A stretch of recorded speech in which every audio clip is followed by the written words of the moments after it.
কিরে ভাই, শখ করে গার্ডেনিং করি আর সেই শখটি সবার সাথে শেয়ার করি কিছুটা টিপস এবং ট্রিক্স হিসাবে।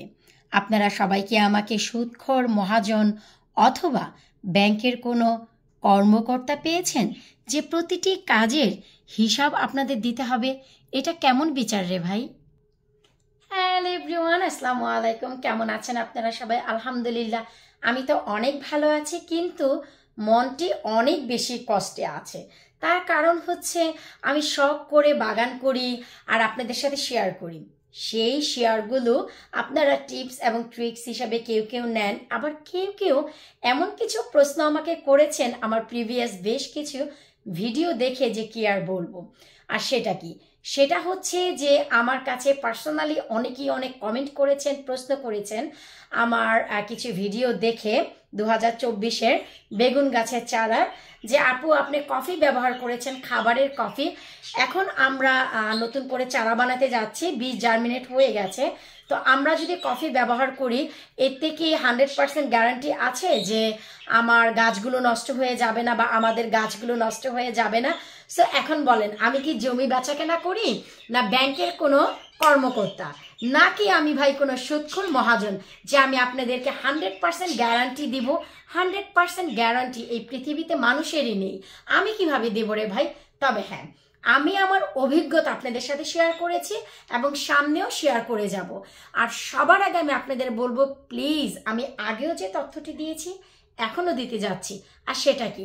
সেটা হচ্ছে, দাঁড়ান একটা সেকেন্ড, আপনাদের সুবিধার জন্য আমি একটি ট্রে হাতে নিয়ে নিচ্ছি। আর সেটা হচ্ছে আপনাদের সুবিধার জন্য আমি একটি তথ্য দিয়ে যাচ্ছি। আপনারা যদি কারো ভিডিও ফলো করেন, তো প্লিজ আপনারা শুরু থেকে শেষ পর্যন্ত তার ভিডিওটি ফলো করবেন। এমন নয় কারো ভিডিও দেখে জার্মিনেট করলেন, কারো ভিডিও দেখে চারা বানালেন, আর অন্য কারো ভিডিও দেখে তার যত্ন, খাদ্য আর কীটনাশক দিলেন। সেটা কখনোই করবেন না। যার ভিডিওটি ফলো করবেন, ফার্স্ট টু লাস্ট আপনারা তার ভিডিওটি ফলো করবেন। এতে করে আপনারা নিজেরাই লাভবান হবেন। তো আপনারা অনেকেই, আমি আবারও ট্রেটি রেখে নিচ্ছি, আপনারা অনেকেই আমার কাছ থেকে এই প্রশ্নটি আমাকে করেছেন আমার পার্সোনাল পেজে এবং ভিডিওর নিচে। এই কমেন্টগুলো আমি পেয়েছি, পেয়ে ভাবলাম, ওরে বাবা, আমি কি সুদখোর মহাজন হয়ে গেলাম? এখন আমি কিভাবে 100% গ্যারান্টি দিব? তো যাই হোক, আপনারা যে আমার কমেন্ট করেছেন, আমি এর আগে বেগুন গাছ এবং মরিচ গাছের বীজ জার্মিনেট করে লাগিয়েছিলাম, তখন আমি খাবারের কফি ব্যবহার করেছিলাম। তো এটা স্বাভাবিক, যারা একেবারেই নতুন তারা ঘাবড়ে যাবেন, ভয় পাবেন। ভয় পাওয়ার কিছু নেই। 100% গ্যারান্টি না দিতে পারলেও আমার প্রিভিয়াস যে অভিজ্ঞতা এবং বর্তমানের যে অভিজ্ঞতা, তা আমি আপনাদের সাথে 100% শেয়ার করতে পারবো। বিশ্বাস করা বা না করা কমপ্লিটলি আপনাদের ব্যাপার। আমার ভিডিও ফলো করে যদি আপনারা লাভবান না হন, প্লিজ আপনারা যেই ভিডিওগুলো দেখে লাভবান হন সেটাই দেখবেন। এর কারণ সিজন কিন্তু একটাই, আমি বারবার বলি, সিজন চলে গেলে আপনারা কিন্তু আর পাবেন না। তো প্লিজ আপনারা সেই সব ভিডিওগুলি দেখবেন যেগুলি দেখে আপনাদের নিজেদের অনেক উপকার হবে। তো এবার আসুন, আমি 100% গ্যারান্টি তো ভাই দিতে পারবো না, তবে আমি যখন বীজ জার্মিনেট করেছি, আপনারা সবাই জানেন, আপনাদের সাথে নিয়েই করেছি 2024-এ আমার বেগুনের বীজগুলো। তো এই জার্মিনেট করার পর আমি কিন্তু যখনই এই ট্রেতে, এই যে সিডিং সেল ট্রেটিতে আমি যখনই আমার রুটিং করা সিড দিয়েছি, তখনও প্রতিটি সেলে আমি 2-3টি করে কিন্তু খাবারের কফি ব্যবহার করেছি। এরপর আমি আপনাদের বলেছিলাম, যখনই 2টি পাতা ছেড়ে 3টি পাতায় পদার্পণ করবে, খাদ্য হিসেবে ব্যবহার করব কিন্তু আমি কফি, সেটি ছিল ডাইলুটেড কফি।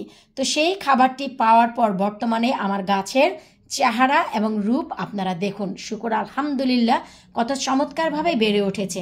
আমি আবারও বলছি, খাবারের কফিতে কোনো প্রকারের ক্ষতি নেই। আপনারা অনায়াসে খাবারের কফি দিয়ে আপনাদের গাছগুলোকে ঠিক এমনটাই হেলদি করে বানাতে পারবেন। ট্রাস্ট মি, আপনারা অনায়াসে খাবারের চা এবং কফি গাছে এখন থেকেই ব্যবহার করতে পারবেন।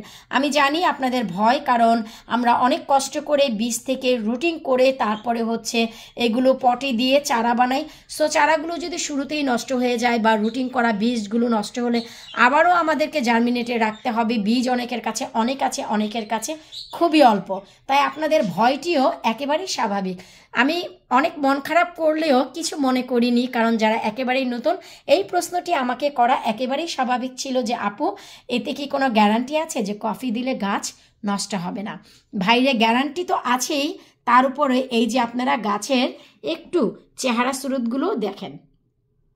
আমি যখন দেখলাম আমার কাছে অনেক বেশি বীজ আছে, আবার এবার দেখলাম অনেকেই চারা চাচ্ছিল, তখন আমি কি করলাম, আবার মাঝখান থেকে রুটিন ছাড়াই এই যে আমি প্রতিটি পটে 1টি 2টি করে আবারও এই যে দেখুন বীজ দিয়ে দিয়েছি, যেন একটু বেশি চারা করতে পারি। কারণ যারা চাচ্ছে তারা আসলে অনেক সময় দেখা যায় ভালোবেসেই কিছু জিনিস চায়, তো তাই আমি আবার নতুন করে এই যে দেখুন কিছু বীজ দিয়েছি, তো আবার নতুন করে হচ্ছে।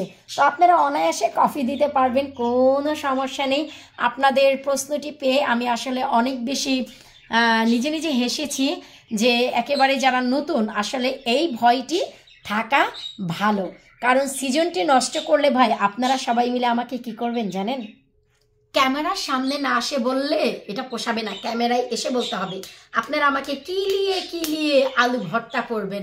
তাই এটাই হচ্ছে কথা যে না, কফিতে কোনো ক্ষতি নেই। যারা 2024-এ এবছর গার্ডেনিং করতে যাচ্ছেন, একেবারেই নতুন, প্লিজ আপনারা একটি কাজ করবেন। আপনারা যদি আমার ভিডিও ফলো করেন, আমার চ্যানেলে গিয়ে আপনারা প্রতিটি বীজের জার্মিনেশন আগে দেখবেন, তারপর সেখান থেকে কিভাবে রুটিং করে আমি ছোট পটে গাছ সেই রুটিং করা বীজ দিয়ে গাছ বানাচ্ছি, এবং তখন আমি কিছু ব্যবহার করি কিনা এবং তার কতদিন পর আমি খাদ্য ব্যবহার করি, সব আপনারা ডিটেলস জানতে পারবেন।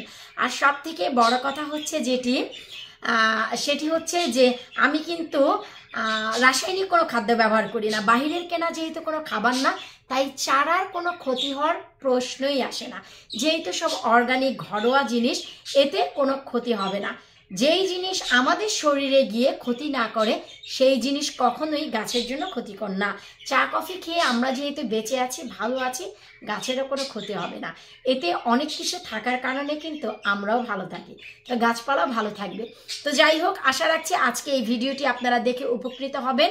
আর হ্যাঁ, সময় হয়ে গেছে যাদের ঘরে কনজারভেটরি নাই, আমার অনেক বড় কনজারভেটরি আছে, আপনারা জানেন 25 ফিট। সো আমি অনেক আগে থেকেই চারা করতে পারি, একেবারে মিডল জানুয়ারি থেকে। কিন্তু একদম অন টাইমে যদি আপনারা গার্ডেনিং করতে চান, এখনই সময়, একদম পারফেক্ট টাইম। আপনারা এই যে এখনই যেহেতু মার্চ মাস চলে আসতে যাচ্ছে, এখনই সময় আপনারা বীজ কালেক্ট করতে পারেন। এই ভিডিওর নিচে আপনারা বীজের লিঙ্কটি পেয়ে যাবেন। আর যদি আপনারা এখান থেকে না পান, আপনারা কিন্তু সরাসরি আমার ওয়েবসাইটেও যেতে পারেন, labonykitchen.co.uk/shop। সেখানে গেলে আমার নিজের হাতের লাগানো অর্গানিক সব ধরনের বীজ আপনারা পেয়ে যাবেন। আপনারা কেন ঘরোয়া বীজ ব্যবহার করবেন তার একটি ভিডিও খুব শীঘ্রই আসতে যাচ্ছে। আমি নিজে ধরা খেয়েছি, অনেক দামি একটি মরিচের বীজ কিনেছিলাম আমি এক জায়গা থেকে, তার কি আউটকাম হলো তা খুব শীঘ্রই আমি আপনাদের সাথে দেখাবো। প্লিজ আপনারা চেষ্টা করবেন নিজেদের হাতে বানানো বীজ দিয়ে আপনারা চারা বানাতে। ইবে বা আমাজন থেকে কেনার চেষ্টা করবেন না, সেখানে বাজারজাত বা প্যাকেটজাত কবে সেটা আপনারা নিজেরাও জানেন না। সো সিজনটি যেন হাত থেকে চলে না যায়, প্লিজ আপনারা সেই কাজটিই করবেন। আশা রাখছি যে আমাকে আর সুদখোর মহাজন মনে হবে না, এবং ব্যাংকের কোনো কর্মকর্তাও মনে হবে না। 100% গ্যারান্টি দিতে না পারলেও 100% ভিডিওটি আমি আপনাদের দিয়ে দিলাম। এটাই হচ্ছে আমার অভিজ্ঞতার ফসল, যা আমি আপনাদের সবার সাথে শেয়ার করি। বিদায় নিচ্ছি আজকের মতো, আল্লাহ হাফিজ।